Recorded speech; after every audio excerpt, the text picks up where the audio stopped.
حضنة وأمك حنونة. Bienvenidos a Aradina. Es muy frecuente escuchar a algunos que en el relato dicen: cuando vinieron los inmigrantes, vinieron con una mano atrás y otra adelante, casi como queriendo simbolizar que llegaban con pobreza a la Argentina. Ninguna cosa más errada.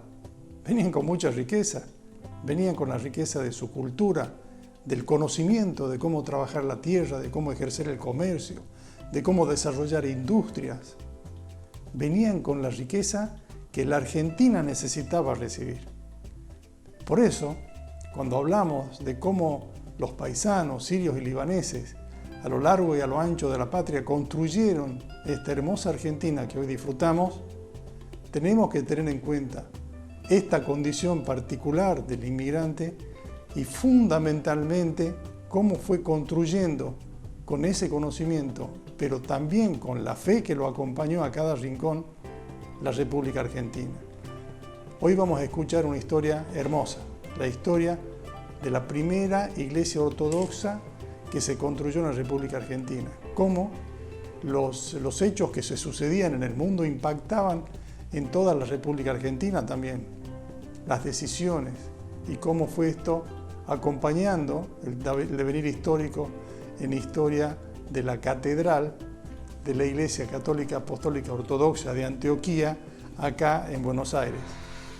Decimos esto porque recientemente, el día 24, cumplió 75 años desde que se ofició la primera misa en la catedral. Los invitamos a escuchar de la voz del Padre Gabriel esta hermosa historia. Estamos con el Padre Gabriel, quien se encuentra a cargo de la Catedral San Jorge en Buenos Aires, y el motivo principal de nuestra visita radica en que se cumplen 75 años de la primera vez que se ofició una misa en el templo donde nos encontramos en este momento. Hola Padre, ¿cómo te va? Hola Juan, muchas gracias.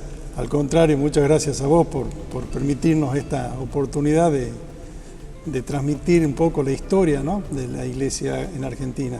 Muchísimas gracias, gracias a vos y bueno, felicidades por este espacio nuevo que llevas adelante, trayendo un poco el testimonio de la presencia siria, libanesa acá en Argentina, así que bueno, encantado de poder acompañarlos en este momento. Te escuché, Padre, el otro día explicando un poco el origen de la primera iglesia ortodoxa acá en la República Argentina. ¿Por qué no nos comentás un poco, relatás un poco esa historia? Bueno, nosotros ahora estamos festejando, o hemos festejado el pasado 24 de marzo, los 75 años, ¿no?, de la construcción de esta catedral, ¿no? La catedral, la primera liturgia, como bien mencionaste recién, se celebró el 24 de marzo de 1946. Y por eso se cumplen 75 años de la culminación de la construcción de este templo y de la primera liturgia oficiada en ese entonces por Monseñor Ignacio Burrús y por el Padre Moisés Gillar. La historia de la comunidad acá en Buenos Aires, la comunidad ortodoxa, es mucho tiempo previa a esa fecha. Y un poco el otro día, cuando terminábamos la liturgia, lo que contábamos era un poco el origen de esa primera comunidad, ¿no? La relato para que queden acá.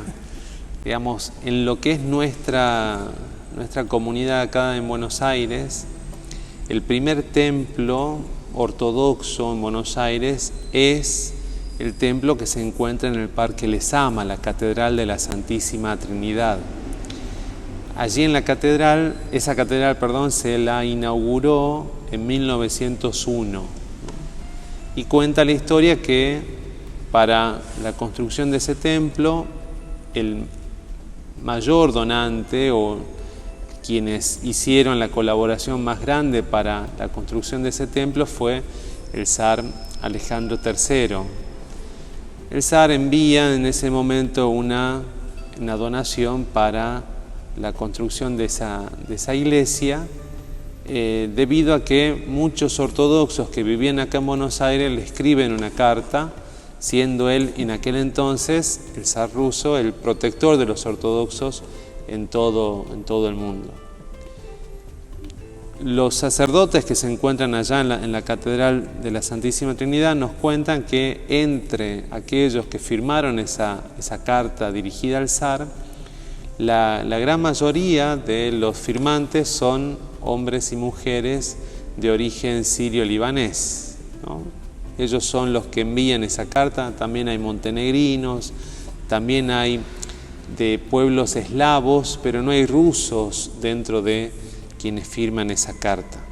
Y el zar responde enviando dinero y se inaugura ese primer templo en 1901 con la presencia del presidente en aquel entonces, que era Julio Roca. Se inaugura esa primera iglesia y en esa primera iglesia comenzaron a juntarse todos los ortodoxos de distintas nacionalidades, griegos, antioquenos, sirio-libaneses y montenegrinos, eslavos, que comenzaron a celebrar la liturgia. El primer sacerdote que viene es el padre Constantino, es el que un poco inicia todo lo que es la presencia litúrgica ortodoxa acá en Buenos Aires. Hay registros, ¿no?, de otros sacerdotes que estuvieron antes que él, pero nunca antes un templo. El primer templo es la Catedral de la Santísima Trinidad allá en Parque Lezama.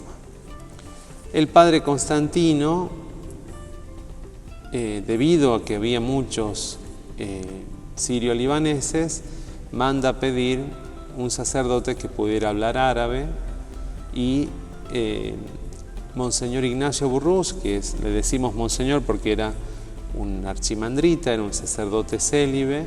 Él estaba en ese momento como representante del Patriarcado de Antioquía en Moscú y él viene a ver la comunidad acá en Buenos Aires y se queda acá en Buenos Aires para en ese momento atender a los sirio-libaneses que iban a la catedral rusa. Se puede pensar que con la llegada de Abu Rus empieza a concebirse la idea de tener una iglesia propia para la descendencia de sirios y libaneses en Argentina. Claro, o sea, con la llegada de él, obviamente que la presencia sirio-libanesa acá muchos hablan de la mitad del siglo XIX, pero como Monseñor Ignacio Burrús es que se empieza a concebir la idea de tener una iglesia propia. Después que sucede un poco la revolución en Rusia y todo eso, es que Monseñor Ignacio Burrús alquila una casa sobre calle Paraguay al 400, ahí muy cerca de lo que es la catedral de la iglesia maronita. Alquila una casa y es ahí donde él celebraba las liturgias y los sacramentos. Hablamos de, fines de la década del 10 y principios de la década del 20. Y llegado un momento, él mismo cuenta, y lo cuenta el padre Moisés Sillar en su libro de la historia de la iglesia. Padre Moisés venía a la Argentina, él viene a la Argentina porque supuestamente le habían pedido que se haga cargo de la iglesia de Córdoba. Cuando llega acá a Buenos Aires se entrevista con Monseñor Burrús y Monseñor Burrús le propone que se quede acá en Buenos Aires para trabajar juntos por la comunidad de Buenos Aires. Entonces el padre Moisés se queda.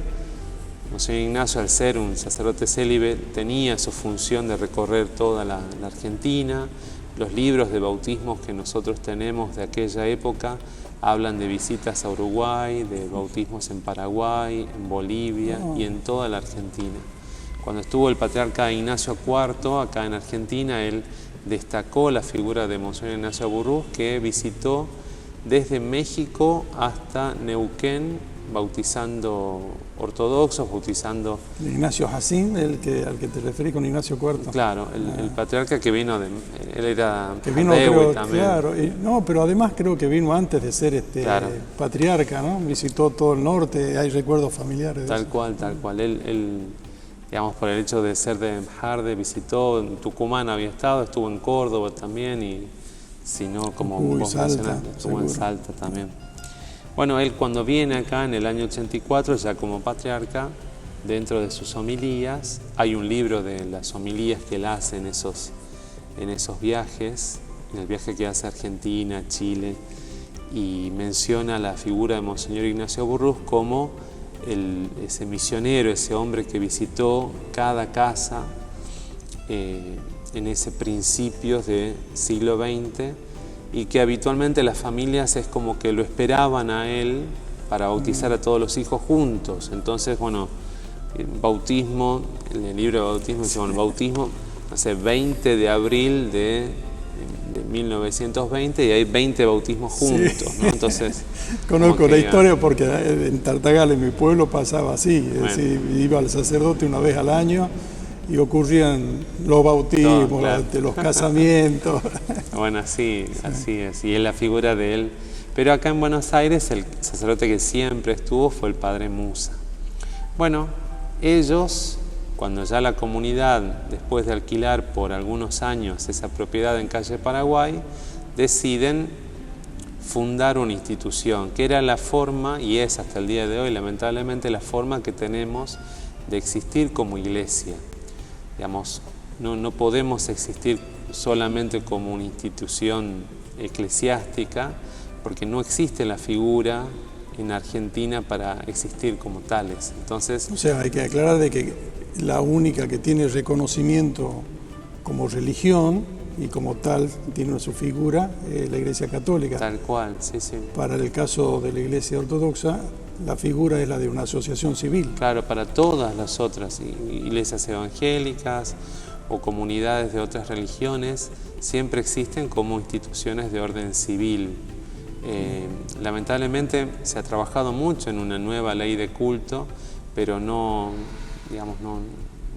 ve la luz todavía esa ley que de alguna manera pueda reconocer los espacios y las personas que trabajan dentro de esos espacios dentro de una figura religiosa y no dentro de la figura de orden civil, ¿no? Entonces, bueno, él funda una asociación y la asociación se llama Asociación Consejo Administrativo Ortodoxo Iglesia San Jorge. Esa es la institución que claro, tenemos actualmente. es la institución madre acá en Buenos Aires. En ese momento se la funda de esa manera, con la intención de que de alguna manera representara a la iglesia de una manera civil, para existir, para poder adquirir bienes, para poder, los ingresos de dinero, poder abrir una cuenta en el banco, todo eso, para todo eso hacía falta la figura de una asociación. Y de hecho, así sucede. Y se funda la Asociación Consejo Administrativo Ortodoxo el 18 de agosto de 1923. O sea, nosotros dentro de 2 años vamos a estar celebrando los 100 años de la presencia formal de la comunidad ortodoxa antioquena acá en Buenos Aires, ¿no? El 18 de agosto de 2023 se cumplen 100 años de ese momento. La creación de la institución. De la institución. Esa institución, en su estatuto, el primer estatuto, decide que iban a comprar o iban a hacer una iglesia y un colegio que enseñara árabe. Ese era, el primer objetivo que ellos tienen, es obviamente tener la iglesia y además construir un colegio que les enseñara árabe a sus hijos. Esa es un poco la idea, la primera idea que tiene esa comisión. Y eso se concreta, ellos compran al poco tiempo una propiedad en calle Suipacha 842, donde actualmente funciona la Casa de Entre Ríos. Compran la propiedad y construyen la iglesia, ¿no? Una primera iglesia. Esa iglesia se inaugura, viene el arzobispo de Alepo, Monseñor Rafael Nemer, viene él a consagrarla a la iglesia en 1926. En marzo de 1926 la iglesia queda consagrada allá en la calle Suipacha 842. Y después de eso, después de que la iglesia se termina, se consagra, la comunidad se aboca al segundo objetivo, que era la construcción de la escuela. Y se construye el Colegio Sirio-Libanés, que funcionó desde 1927 hasta mediados de la década del 30. Hay registros de la inauguración del colegio en los distintos periódicos de la época, en donde se menciona, digamos, la construcción de este colegio, el inicio de este colegio y sus primeros directores. Está, digamos, no me acuerdo si es el presidente Justo, el que está en ese momento, quien está presente en la inauguración del Colegio Sirio-Libanés, que, como digo, funcionaba ahí en lo que ahora es la Casa de Entre Ríos. Que un día fuimos juntos a verla y que se mantiene al menos lo que es la nave principal de la iglesia, obviamente sin mantenimiento, con deterioro en las paredes, pero el ambiente es típicamente el de una iglesia ortodoxa. Uno lo puede distinguir por su arquitectura, ¿no? Claro, su orientación, la arquitectura, digamos, toda la forma de la bóveda, todo lo que tiene la iglesia. Uno que, digamos, que está acostumbrado a ver templos ortodoxos, cuando uno ingresa a ese lugar inmediatamente se da cuenta que está en un templo, ¿no? Bueno, y luego, ¿qué pasó? Porque hoy ese inmueble no es de la iglesia. Claro, eso yo la verdad que no sé muy bien qué es lo que pasó. Pero sí, bueno, el templo se termina perdiendo a mediados de la década del 30. La comunidad, al parecer, pide un préstamo en el Banco Sirio-Libanés, y después, en fines de la década del 30, al parecer la idea misma del colegio no había funcionado y se termina, digamos, por vender. Es algo confuso lo que sucede. Obviamente que al parecer había ideas mismas dentro de la misma comunidad que hizo que el proyecto no terminara de convencer a todos, no prospera y se termina perdiendo eso. Hay, digamos, un llamado a remate, pero la termina comprando un miembro mismo de la comunidad. Don Rageb Ketlum termina comprando la propiedad misma. Él era en ese momento, era uno de los miembros de la comunidad. Pero al parecer ya la gran mayoría de los sirio-libaneses vivían ya en esta zona, vivían en Palermo. Para aquellos que viven acá en Buenos Aires seguramente saben que en esta zona vive la gran mayoría de los que vinieron de alguna manera escapando del Imperio Otomano, ¿no? O sea, todo esto Palermo, acá está nuestra iglesia, la iglesia ortodoxa de Antioquía, y acá a una cuadra tenemos la iglesia ortodoxa, la iglesia católica melquita, la iglesia también que es una iglesia católica pero de origen sirio-libanés. Está la iglesia armenia, está la iglesia griega, acá a 2 cuadras ambas, tanto la iglesia armenia como la iglesia griega. Está la comunidad drusa, acá en la esquina de la iglesia. Digamos, toda esta zona es una zona que en aquel entonces, dicen aquellos que han vivido, tenía mucho de la presencia de aquellos pueblos que salieron de muchos inmigrantes. De los inmigrantes, tal cual. Y que además solían tratar de estar uno cerca del otro. Seguro, en los distintos pueblos pasó lo mismo, de estar cerca, ¿no? Claro. Y bueno, se instalan en esta zona y al parecer ya la idea de tener la iglesia misma en el centro hacía que fuera difícil la participación de la gente allá.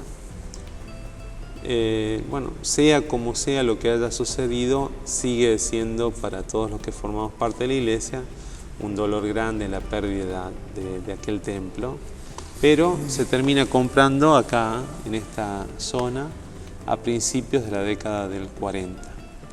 Monseñor Ignacio Aburrús nuevamente le había ido a México, y durante la década del 30 el que está acá presente en Buenos Aires es Monseñor Miguel Jaluf. Él se hace cargo de la iglesia en ese tiempo. Él había estado en Córdoba y después se hace cargo de la iglesia acá en Buenos Aires y obviamente de la iglesia en Argentina. Y otra vez con el padre Musa Hiyar, ellos salen a visitar otra vez a todas las familias. Cuentan que iban con un libro, como viendo cada uno cuánto iba a poner como para poder construir la iglesia. Se compra, al parecer con la venta de Suipacha, se compra este predio acá y después se sale uno por uno a ver cuánto iba a poner cada uno, visitando a cada familia para la construcción de este templo. Y bueno, así fueron surgiendo las distintas familias de la comunidad, la gran mayoría presentes en este lugar, que terminan aportando a la construcción de este templo. Este templo, como dijimos al principio, se inaugura, entre comillas, la inauguración es obviamente con la celebración de la primera Divina Liturgia, el 24 de marzo de 1946, hace exactamente 75 años.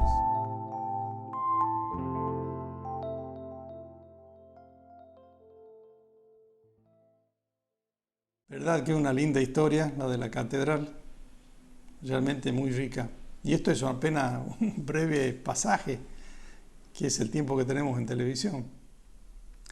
Ahora vamos a pasar a la cocina, pero antes quiero explicar de que en este periodo de Cuaresma, en la tradición ortodoxa, durante los 40 días anteriores a las Pascuas, no se debe comer carne. Sé que nuestros padres y abuelos respetaban eso a ultranza y eran muy prolijos en el cumplimiento de este mandato religioso, pero en el tiempo actual tal vez nosotros no. De esta forma, lo que queremos es traerle al conocimiento de todos ustedes, hay muchos que obviamente ya lo saben, cómo preparar el kubbitraje. Kubbitraje, si uno hace una traducción literal, sería como el kubbi de los monjes, de aquellos que elaboran en los monasterios, que obviamente que ahí sí que respetan el no comer carne durante el periodo de Cuaresma. Así que quiero agradecerle a mamá, siempre tan dispuesta y tan generosa y tan abierta a recibir invitados en su casa y que siempre me pide que le mande saludos a todos los paisanos. Aprovecho esta oportunidad para hacerlo y veamos cómo elabora ella el kubbitraje.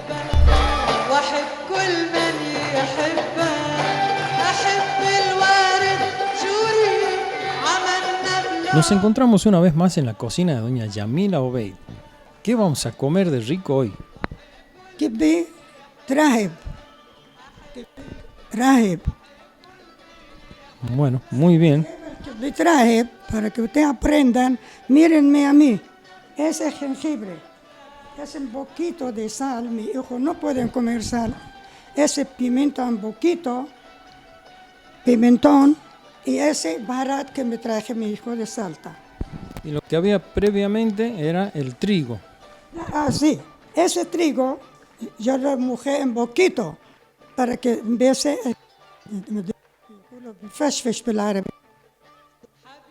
empiece a amasar un buen rato para que el trigo me empiece a ayudar a aflojar. Cuando ya empiece a aflojar voy a echar la harina, porque sin harina no se toma cuerpo y no se puede cocinar. Ahora sí, ahora le echo la harina. Medio de trigo y medio de harina. Medio trigo y medio de harina. Le echo un poquito de agua. Es para la harina, porque el trigo ya tiene suficiente.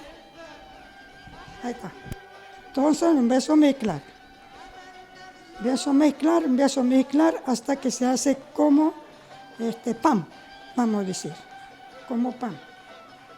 Entonces ahora voy a empezar la bolilla. Es el que todo el árabe le encantan, le gustan, dan poco trabajo, pero muy muy buena, muy rica. Y muy sano también porque no contiene carne.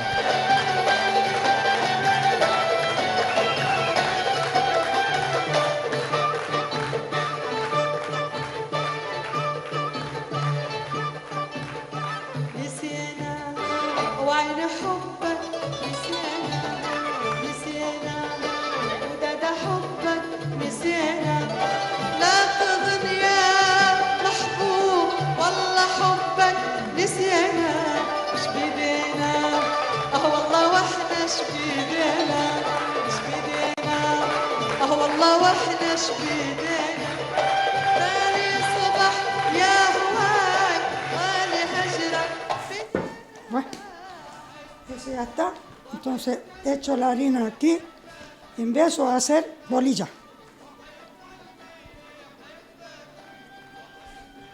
La pongo acá.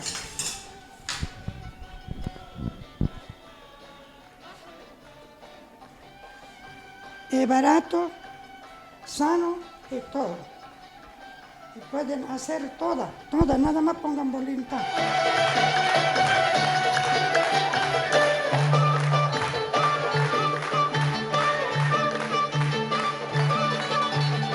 نسينا وداد حبك نسينا نسينا وداد حبك نسينا Hago un poquito más, hay que amasar para que no le da tanto trabajo. Ahora voy a achicar para que la hagan una por una. Ahí está, para que la hagan una por una, yo la achico la pelotita. بيدينا والله واحنا اش بيدينا شدنا الدهر يا فلان عيني Ahora, ¿qué va a hacer? Voy a cocinar la cebolla. Y la cebolla puede ponerle que usted quiere, colores, de todo comer, ponga. Yo pongo cebolla nada más. Ustedes ven qué rica que sale, van a comer y no van a llenar nunca de ese tipo de tipo. Ahora viene como le voy a poner en el agua caliente. Está hervida, ¿ven?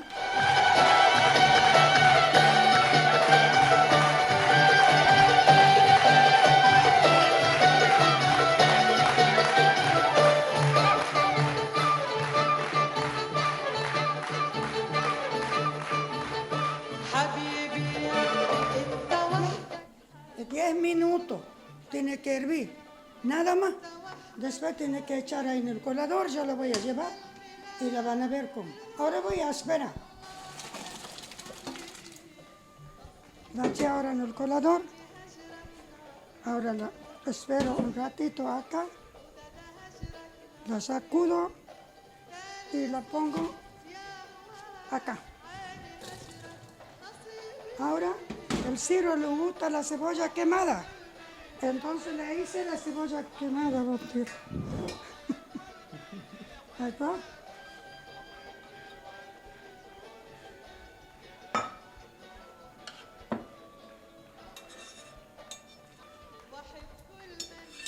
Se puede comer con cuajada, con ensalada. شوري عملنا بلون خدك